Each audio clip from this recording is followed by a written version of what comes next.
All right, folks, careful now. These plates are hot. Y'all enjoy. The dinner rush at Magnolia's Southern Kitchen was the kind of organized chaos that separated good waitresses from great ones. And Celestine Amara Dupre was great. She moved between tables with the practiced efficiency of someone who had learned to read a room, carry 4 plates without a tray, remember 6 orders without writing them down, and smile genuinely even when her feet had been hurting since 4 in the afternoon. She was 7 months pregnant, and the extra weight changed her center of gravity in ways she was still adjusting to, but she managed it.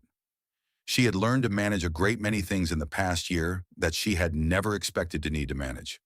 It was a Thursday evening in Atlanta, the kind of October night when the heat finally relented and people came out in better moods than they had been in all summer, which meant bigger tables, longer stays, and if she was lucky, better tips. Celestine needed the tips. She needed all of it, every dollar she could earn before the baby came, and she would have to figure out a modified schedule or a different arrangement or something, because the baby was coming in 10 weeks whether or not she had a plan. She was carrying a basket of cornbread to table 7 when the restaurant's glass door opened and Donovan Elias Whitfield walked in. Celestine saw him before he saw her. That fraction of a second, maybe 2 seconds at most, was all she had to decide how to carry herself for the rest of the evening. She used it well. She set the cornbread down on table 7, thanked the couple there warmly, turned away from the door, and went to put in an order at the service window. Anna was standing with her back to the dining room and breathing slowly and deliberately until the moment passed. She had not seen Donovan in 8 months. The last time had been in the office of their mutual attorney, signing the final divorce papers, and even then he had looked through her with the particular blankness of someone who had made their decision and sealed it against reconsideration. He had been in a suit that probably cost more than her monthly rent. He had been flanked by his own attorney, a senior partner from a downtown firm, and his assistant, a young woman with an efficient manner who had organized all the paperwork into color-coded folders. He had signed where he was told to sign and left without making eye contact. Donovan Elias Whitfield was 39 years old, the founder and CEO of Whitfield Technologies, a mid-sized firm that had grown from a 2-person app development startup into a company with 120 employees, 3 offices, and a reputation in Atlanta's tech community for aggressive innovation. He had been profiled in Atlanta magazine. He had been on a local business television segment. He was, by every external measure, enormously successful. He was also the man who had looked at Celestine, 7 weeks pregnant at the time she told him, and said the words she would carry in her chest for the rest of her life. "I need you to understand that my company is at a critical stage. I cannot afford distractions. I think you should make other arrangements." Other arrangements? She had not made other arrangements. She had moved out of their shared home in Buckhead 3 days later, back to the small 2-bedroom apartment near her friend Rosalie, where she had lived before the marriage. She had enrolled in whatever prenatal care she could access through the hospital's reduced fee program. She had taken the waitressing job at Magnolia's because it paid cash tips, and the owner, a woman named Miss Dottie, who was 63 and had seen everything, was willing to work around her prenatal appointments and did not treat her pregnancy like an inconvenience. She had not told Donovan she was keeping the baby. Her attorney had filed the appropriate paperwork notifying him of her intention and his potential legal obligations. But Donovan's attorney had responded with a letter that was technically legal in its language and practically devastating in its intent, suggesting that paternity would need to be established through appropriate channels before any obligations could be determined. Her attorney had told her this was standard procedure in some cases. Celestine had gone home and cried for 2 hours and then gotten up and gone to work. She was not going to let Donovan Whitfield's opinion of her worth define what she did next. She had learned that lesson the hard way. Celestine composed herself at the service window, collected her face, and turned back to the dining room. Donovan had been seated at table 12 by the hostess, alone, which surprised her. He was the kind of man who was rarely alone in restaurants. He usually had business associates or clients or the particular rotating cast of Atlanta's professional class that liked to be seen eating together in good restaurants. He was looking at his phone. He had not seen her yet. Celestine had 3 options. She could ask her coworker tomorrow to swap tables for the evening without explanation. She could tell Miss Dottie what was happening and let the owner make the call. Or she could walk to table 12 with the same professionalism she brought to every table and do her job. She was not going to hide. She was not going to rearrange the room around his comfort. She had done enough rearranging. She walked to table 12. Now, if this story is already in your chest, if you can feel the courage it takes to walk toward the person who hurt you most and choose dignity over retreat, then do something important right now. Hit that subscribe button. Here is the truth most people watching right now are not thinking about. Why over 70% of the people who watch Philly Folktales come back video after video, feel every emotion, and leave without ever subscribing. Do not be one of those people. Subscribe right now, smash that like button, and drop a comment telling me where you are watching from. Atlanta, New York, Memphis, London, Amsterdam, Lagos, Toronto. I want to know you are here, because what Donovan does when he looks up from his phone and sees his pregnant ex-wife standing at his table is not what you are expecting. And what happens over the next few weeks is the kind of story that will make you believe that people can change, and that sometimes the universe has a plan that none of us can see from where we are standing. Celestine stopped at the edge of table 12, pulled out her order pad and said, "Good evening. Welcome to Magnolia's. Honey, can I start you with something to drink?" Donovan looked up from his phone. The expression that crossed his face was not what she expected. It was not the blankness of the attorney's office. It was not contempt. It was something she could not immediately name. A rapid series of responses moving across his features too quickly to catalog before he controlled them. Shock, certainly. Then something else. Several something elses. His eyes went to her stomach. She was 7 months pregnant, and she was not hiding it under her uniform. There was nothing to hide it under. The restaurant provided black pants and a white shirt, and the shirt stretched over her belly with a clarity that left nothing ambiguous. He looked back at her face. She held his gaze steady, her pen over her order pad, her expression professional. "Celestine," he said. Good evening," she said again. "What can I get you to drink?" "What are you doing here?" "I work here. What can I get you to drink?" He stared at her for a moment. She could see him processing, running calculations the way he always ran calculations, the particular quality of focus that had made him a good businessman. But this was not a business problem, and she could see him struggling with that. "I did not know you were working here," he said. "Now you do. What would you like to drink?" She watched something move through him. His jaw shifted. His hands on the table closed around his phone. He was a man who was accustomed to being in control of situations, and this situation, this particular convergence of his choices and their consequences, standing in front of him with a round stomach and a professional smile, it was not under his control. "Water is fine," he said. "Please." Celestine wrote it down and moved to her next table without looking back. She got through the next 45 minutes on professionalism and sheer willpower. She brought Donovan his water and took his order, a grilled salmon with roasted vegetables, and handled him exactly as she handled every other table. Polite, efficient, without unnecessary conversation. When she brought his food, he said, "Thank you," with an unusual carefulness, like someone who was measuring each word. She nodded and moved on. He was still there when the rush began to thin out. She noticed he had barely touched his food. What Celestine did not know, what she had no way of knowing, was what Donovan was thinking. She had removed herself from his story 8 months ago, as cleanly as she could manage, because she had no intention of building her child's life around, waiting for a man who had told her she was a distraction. But Donovan had not removed her from his story. He had buried her in it, buried the chapter under work and meetings, and the relentless forward momentum that had characterized his adult life. He had told himself it was the right decision for where he was professionally. He had told himself that a child at that particular moment would have damaged everything he had spent a decade building. He had told himself that Celestine would be fine, that she had resources, that the settlement from the divorce was sufficient, that he had met his legal obligations. He had told himself a great many things in 8 months. Sitting at table 12 of Magnolia's Southern Kitchen, watching his ex-wife navigate a packed restaurant 7 months pregnant and waiting tables, none of those things felt as convincing as they had before. When Celestine brought his check, he left $100 on a $42 meal and was gone before she came back with change. She looked at the money for a long moment when she cleared the table.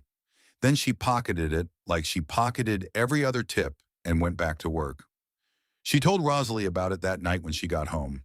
Rosalie was her best friend, had been since they were 12 years old growing up in the same neighborhood, and she was currently sitting on Celestine's couch eating popcorn when Celestine came through the door.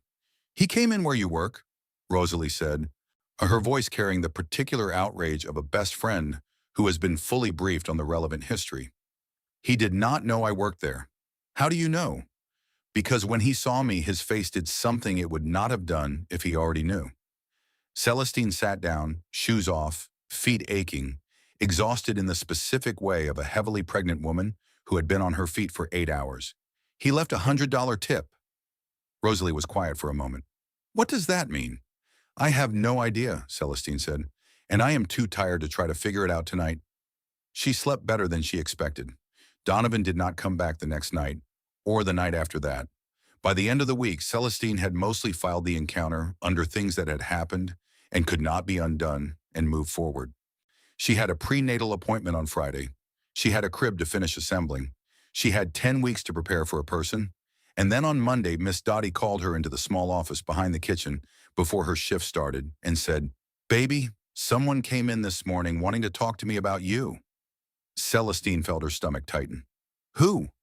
Miss Dottie, who was a woman of 63 who had seen a great deal of the world and had opinions about all of it, set her reading glasses down on her desk and looked at Celestine with an expression that combined the satisfaction of knowing something important with the care of someone deciding how to present it. Young man, well-dressed, said his name was Donovan Whitfield, said he owns a technology company. The silence in the small office was complete. What did he want?" Celestine asked. "He wanted to know how you were doing," Miss Dottie said. "He asked about your hours, whether the work was too hard at this stage of your pregnancy, whether you had health insurance through the restaurant." She paused. "I told him we did not offer it for part-time staff and that whether you had other coverage was your own business and none of his." "Good," Celestine said. "He also," Miss Dottie continued, "left an envelope with me. He asked me to give it to you and said you did not have to do anything with the information inside, that it was just there if you wanted it." She slid the envelope across the desk. Celestine looked at it for a long moment. Then she picked it up and put it in her apron pocket without opening it. "You are not going to look at it?" Miss Dottie asked. "Okay, later," Celestine said. "Right now, I have a shift to work." The envelope stayed in her apron pocket through the entire shift. She was aware of its weight, the way you are aware of something you are trying not to think about. She carried 6 tables through the dinner rush, dealt with a party of 10 that required significant logistical management, helped a young couple with a first date energy pick their appetizers, and did not open the envelope. When she got home at 10:30, she sat at her kitchen table and opened it. Inside was a folded letter on company letterhead from Whitfield Technologies. It was brief. Donovan had written, in his own handwriting rather than printed type, that he had no right to make demands on her time or attention and was not trying to. He acknowledged that he had responded to her pregnancy in a way that was inexcusable, and that he had spent months telling himself he was justified for reasons that had not survived contact with the reality of seeing her. He said he wanted to be involved in his child's life if she would consider it, and that he understood if she would not. He said he had set up a separate account in her name with enough money to cover prenatal care, hospital delivery costs, and the first year of childcare at a facility of her choosing. The account information was included. He said she did not have to accept the money as anything other than his legal and moral obligation, and that it did not come with conditions or expectations. He had signed it simply, Donovan. At the bottom, in smaller writing, he had added, "I was wrong about everything. I am sorry." Celestine read the letter 3 times. Then she put it back in the envelope and put the envelope on the corner of her kitchen table, and she sat with it for a long time, not deciding anything, just sitting with the reality of the moment. She had 2 distinct and simultaneous reactions that she recognized as both valid. The first was a deep, bone-level grief for the 8 months that had passed, for the nights she had cried and not slept, for the prenatal appointments she had attended alone, for the terror of her financial situation, for the way his dismissal of her had confirmed every fear she had ever had about her own dispensability. The second was something more complicated and harder to name. The recognition that the man who had done all of those things had written this letter, had come to her workplace to check on her, had set up an account not as a legal maneuver, but as a genuine acknowledgement of obligation. These two things existed simultaneously. She did not try to resolve them that night. She called her mother the next morning. Her mother, Eugenia, was a retired school administrator in Birmingham who had raised Celestine largely alone after Celestine's father had passed when she was 16. Eugenia was practical and clear-eyed and had never pretended that the world was simpler than it was. "He came to where you work," Eugenia said, not as a question. "Yes, and then he went to talk to my boss, and he left a letter with money." "How much money?" Celestine told her. Eugenia was quiet. "That is more than guilt money. Guilt money is a gesture. That is an actual attempt to address actual costs." "I know. What do you want to do?" "I do not know yet," Celestine said, "but I wanted to tell you." "Here is what I think," Eugenia said. "I think you should take the money because it is your child's money as much as it is yours, and your child did not do anything to earn this situation. I think you should take your time deciding anything else. And I think you should meet with him before you make any permanent decisions about his access to this baby, because you need to look him in the eye and decide for yourself whether what he is saying is real." "What if it is real?" Celestine asked. "Then you deal with that when you get there," Eugenia said. "You do not have to forgive him to let him be a father. Those are separate decisions." Celestine thought about that for a long time. As she accessed the account, the money was there exactly as described. She used a portion of it immediately to upgrade her prenatal care to a midwife practice that had been recommended by a colleague and that she had not been able to afford previously. The relief of having quality prenatal care, after months of managing on reduced-fee services, was physical. Her shoulders dropped about an inch in the waiting room of the new practice. She did not contact Donovan. Not yet. He did not contact her either, which she noted. He had said in the letter that he was not trying to make demands, and he appeared to mean it. There was no follow-up call, no email, no appearance at Magnolia's. He had put the ball entirely in her court and was leaving it there. 2 weeks after the letter, Celestine was eating lunch in the break room at Magnolia's when Miss Dottie appeared in the doorway. "That man is here again," Miss Dottie said. "He is not being disruptive. He is sitting at a table and he said he would just like to eat his lunch. But I wanted you to know before you went out there." "Did he ask for my section?" "He did not." Celestine considered. "Seat him wherever you normally would. If he ends up in my section, I will handle it. If he does not, then we will see." He was seated at table 9. She was not covering table 9, which meant they could be in the same building without the transactional formality of the server-customer interaction, which felt like slightly more honest ground. She had been back on the floor for 20 minutes before she looked up from table 3 and found Donovan watching her from across the restaurant. Not in a predatory or uncomfortable way. More in the way someone watches a person they have been thinking about, with a mixture of attention and something that looked, from a distance, like remorse. When she brought refills to table 6, which was adjacent to table 9, she stopped. "I got your letter," she said. Donovan put down his fork. "Okay. I am not ready to have a full conversation yet, but I wanted you to know I got it." "That is fine," he said. "You do not have to do anything you are not ready for." She looked at him directly, the way she had not allowed herself to look at him the first evening. He looked the same, well-dressed and put together, but there was something different about his expression that she struggled to name. He looked like a man who was uncomfortable in a way that had nothing to do with the external circumstances. Internal discomfort, the kind that came from looking at yourself honestly. "The money," she said, "I am using it for the baby, not for anything else." "I understand. That is what it is there for. If I decide I want to talk more, I will call the number at the bottom of the letter." "Okay. Do not come back to my workplace again after this. If I want to talk, I will call." He nodded slowly. "Okay. I understand." She went back to her tables. He did not come back to Magnolia's. 3 weeks after that exchange, with 6 weeks until her due date, Celestine called the number. They met at a coffee shop that was neutral ground, chosen by Celestine for its good lighting and its proximity to the hospital where she was delivering, for no particular reason except that proximity felt like a form of preparedness. Donovan arrived before her and stood up when she came in, which she noticed. He waited until she had seated herself before sitting back down. He asked what she wanted to drink and got it without being asked twice. He did not try to control the conversation or rush toward any particular destination. She had prepared things she wanted to say. She said them.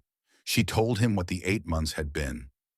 Not in a way designed to make him feel guilty, because she was too tired for that, but because he had asked to be involved in this child's life, and she needed him to understand the ground he was standing on. She told him about the nights of fear, the prenatal appointments alone, the financial calculations she had run over and over, trying to figure out how she was going to manage. The moment she had assembled the crib by herself at midnight because she could not sleep and she needed to feel like something was ready. Donovan listened. He did not interrupt. He did not try to explain himself or minimize what she described. When she was finished, he said, "I am ashamed of who I was during those months. I do not have an explanation that holds up, and I stopped trying to construct one. All I can tell you is what I want now. What do you want? To be present, consistently, whatever that looks like from your perspective. I am not asking to be forgiven or to go back to anything. I am asking to have the chance to be this child's father in a real way, not just legally on paper." Celestine was quiet for a moment. "The baby is a girl." Something moved across Donovan's face. "A girl," he said softly. "Yes." "What are you going to name her?" "I was thinking about Amara. It was my grandmother's name." "Amara," Donovan said, and the way he said it, with something like wonder and the beginnings of what might someday be love, told Celestine something she filed away carefully for later consideration. They talked for another hour.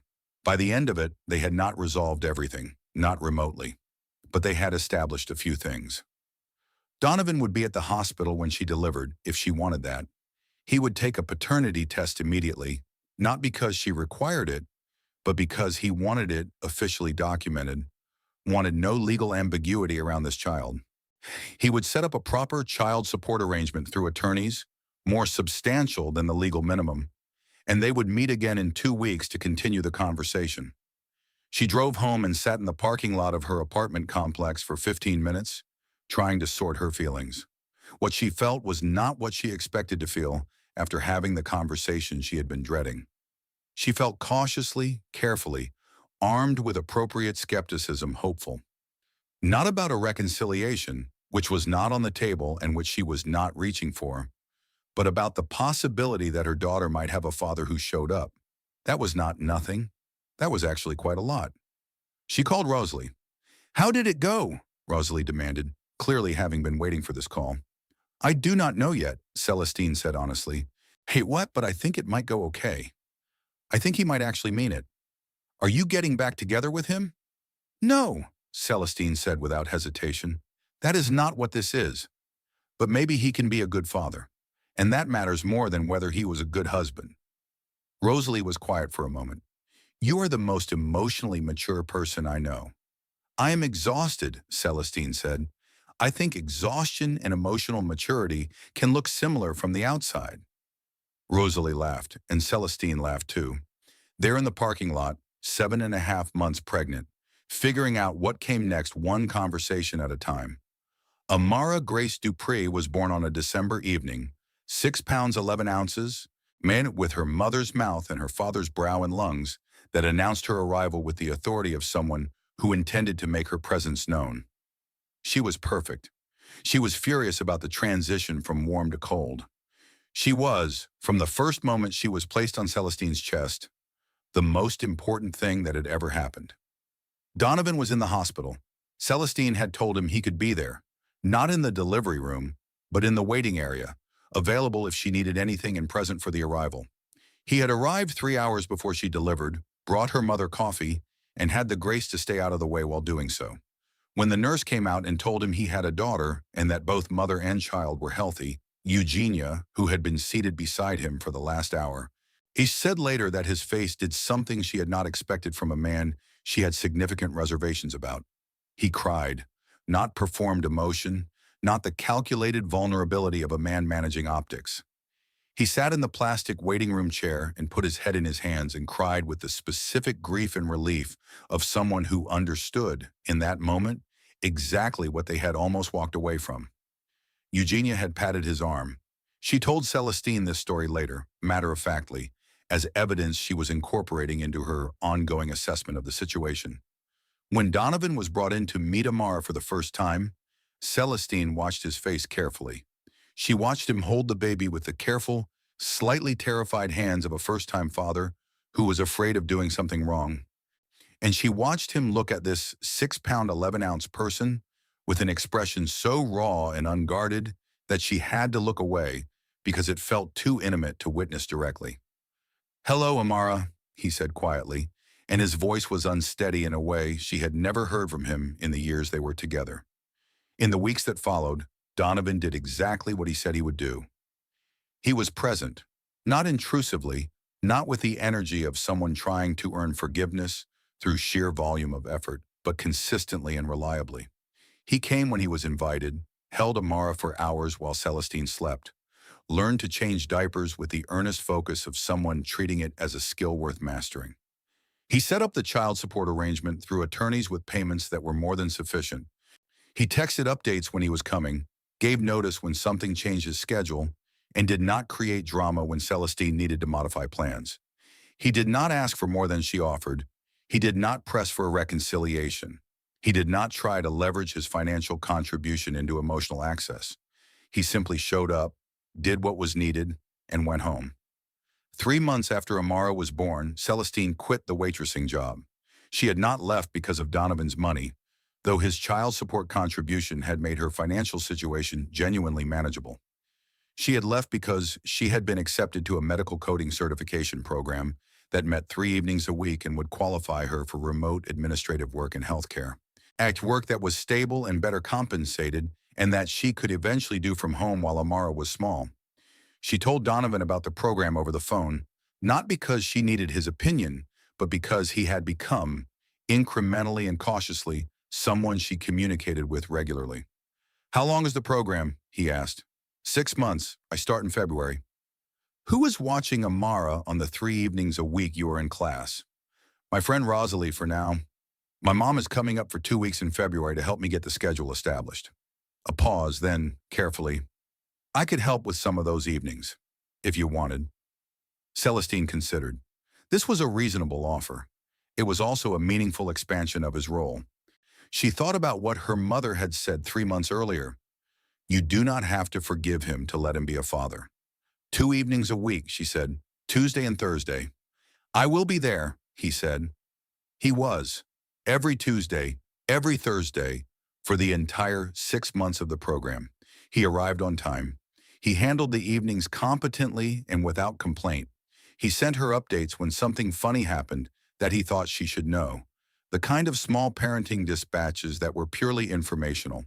And also, she noticed, evidence of someone paying close attention to this child's personality and development. By the time Celestine completed her certification in August, Amara was 8 months old, mobile in the alarming way of babies who had figured out rolling and were furiously working on crawling. And Donovan had become a genuine fixture in her daughter's life. Celestine also completed the certification with the highest score in her cohort. She was hired within 3 weeks by a healthcare administration company, starting at a salary that was more than double what she had earned at Magnolia's. She worked remotely from home 3 days a week, which meant she was with Amara significantly more than a traditional office schedule would have allowed. She called her mother the day she got the job offer. "Baby," Eugenia said. And there was so much in that single word that Celestine had to collect herself before responding. "I am okay," Celestine said. "I know you are. I have always known you were." The question was just how okay, and now we are finding out. 1 year after Amara's birth, and Donovan asked if they could have a conversation that was not about logistics. Celestine agreed, and they met at the same coffee shop where they had their first real conversation, which she recognized was intentional on his part. He had been in therapy, he told her, not as a way of seeking credit, but as context for what he wanted to say. He had spent a year working with someone to understand why he had responded to her pregnancy the way he had, what it was in him that had categorized love and family as threats to his ambitions, rather than as the point of them. He understood now that the man he had been when they were married had been profoundly afraid, not of her or the baby, but of vulnerability, of any variable he could not control. Ushwai of the possibility that something outside his career could be more important than it, and that he might not be adequate to that importance. I was wrong, he said, he said, about all of it. And I know saying that does not undo any of what happened. But I wanted you to know that I understand it now. I understand what I did and why it was wrong in ways I did not understand even when I wrote that letter. Celestine listened. She had been listening carefully to Donovan for a year, building the evidence base that she believed was the only honest way to assess whether change was real. Do you want something from me? She asked. Is this leading somewhere? I want you to know, Donovan said simply. That is all. I am not asking for anything. You have given me more than I deserve by letting me be Amara's father. And I just wanted you to know that I see clearly now, and that I am sorry, and that I will spend the rest of my life showing up for her in a way that justifies the chance you gave me. Celestine looked at the man sitting across from her. He was not the same man she had married, not entirely. There were pieces of him that she recognized. The intelligence and the focus and the capacity for care that she had always known was in there somewhere under the armor. But there was something new too, a quality of groundedness that had not been there before, a willingness to be uncomfortable in the service of honesty. She did not make a romantic decision that day. She was not ready for that, and she was not sure she would ever be ready for that. And both of those things were acceptable. But she made a different kind of decision, a quieter one. She decided to forgive him, not publicly, not in a declaration, not in a way that required him to acknowledge or respond to. She forgave him privately in the interior space where she carried the weight of the past year, and she felt the weight shift, not disappear, but become lighter, more manageable, less like something being done to her, and more like something she was choosing to put down. She drove home and sat in the living room while Amara napped in the next room, and she thought about all of it. The night she had walked to his table at Magnolia's, the envelope from Miss Dottie, the letter in her kitchen, the waiting room at the hospital, Tuesday and Thursday evenings, 8 months of consistent showing up. She thought about where she was, a stable career, a daughter who was healthy and loved and surrounded by people who would fight for her, a support system that had held her through the hardest year of her life, a future that was hers to build. She had not needed Donovan's help to survive. She had been surviving before he came back, but she had made the harder choice, the choice that required more courage than walking away, which was letting him try, letting him prove through action rather than words whether the man he said he was becoming was real. The evidence suggested it was. 18 months after Amara was born, there was a day that Celestine would think about often in the years that followed. It was an ordinary Saturday morning. Donovan had come to take Amara to the park, their established Saturday morning routine. So he arrived with a coffee for Celestine that he had picked up on the way, the specific order she liked without being asked, because he had been paying attention for 18 months. He was sitting on the living room floor with Amara, who was by now a determined, opinionated 14-month-old who was walking and had strong feelings about which book should be read and in what order. Amara had climbed into her father's lap with a board book and was demanding, in the vocalization of a 14-month-old, that he read it immediately. Celestine stood in the doorway of the kitchen, drinking her coffee, and watched them together. She thought about the moment in the restaurant, the courage it had taken to walk to his table. She thought about the fear that had preceded that moment, the loneliness of the months before it, the uncertain calculation of every decision she had made since. She thought about where all of it had led, here, to this living room, to a daughter who was loved, to a life that was genuinely hers. She had not gotten here the way she expected. Nothing about the past 2 years had followed the path she would have chosen, but she had navigated it with integrity, with clear eyes, with the courage to be honest about what she needed and what she was and was not willing to accept. 2 years after the night Donovan walked into Magnolia's and saw her for the first time since the divorce, Celestine attended a company event for Whitfield Technologies, not as Donovan's partner, but as herself. Naira, a professional woman who had been referred by a mutual colleague and whose administrative expertise in healthcare coding had expanded into broader operational consulting. She had been building her independent practice for 6 months. Donovan had not been the referral, though he had been quietly proud when she told him about it. She walked into the event and was introduced to Donovan's colleagues and staff and business partners, and she moved through the room as herself, not as anyone's ex-wife or as the waitress from Magnolia's, but as a professional whose own accomplishments opened her own doors. Donovan found her near the end of the evening, and they stood together briefly, not performing any particular narrative for the room, but simply existing in the same space without the weight of unresolved things pressing down on every moment. How are you?" he asked. "Good," Celestine said. "Really good. Amara's been asking about her Saturday park visit." "I know. She told me approximately 40 times this morning." He smiled. A real one, the kind she had learned to recognize as genuine over 2 years of careful observation. "Celestine," he said. "Yes?" He seemed to search for the right words and then said simply, "Thank you for not making her pay for my mistakes, for giving me the chance to be better, for all of it." She looked at him for a moment. "Do not thank me, thank her. She is the reason both of us are trying harder than we knew how to try." She walked away into the rest of the evening, carrying her daughter's name like a compass, oriented toward whatever came next. She did not know yet whether someday she and Donovan would become something again. So she held that question with open hands rather than clenched fists, neither chasing it nor closing the door against it. What she knew was that she had a daughter who was loved by both her parents, a career built with her own intelligence and effort, and a life that was full and real and entirely her own. She had walked to his table that October night expecting nothing but her own dignity and her own paycheck. She had not known she was walking toward anything except the next hour of her shift. But she had walked forward, and that, she understood now, was always the answer. Not waiting for someone else to make things right, not retreating into the safety of avoiding the people who had hurt her, but walking forward with her head up and her hands full, and her heart guarded but not closed. Amara would grow up knowing this story someday.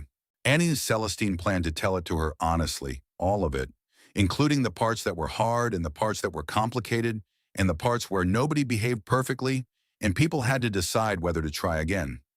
She would tell her daughter that forgiveness was not the same as forgetting, that people could change if they chose to do the work, that walking toward hard things with dignity was not weakness, but its own kind of power.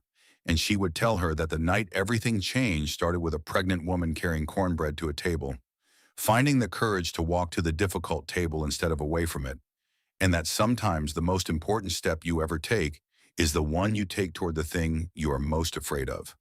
Amara deserved to know where she came from. She came from two imperfect people who had hurt each other and then, slowly, chosen better. She came from her mother's courage and her father's late-arriving grace. She came from a Thursday night in October and a $100 tip and a letter on a kitchen table and a year of Tuesday and Thursday evenings and every small, ordinary, consistent act of showing up. She came from all of it, and she was magnificent,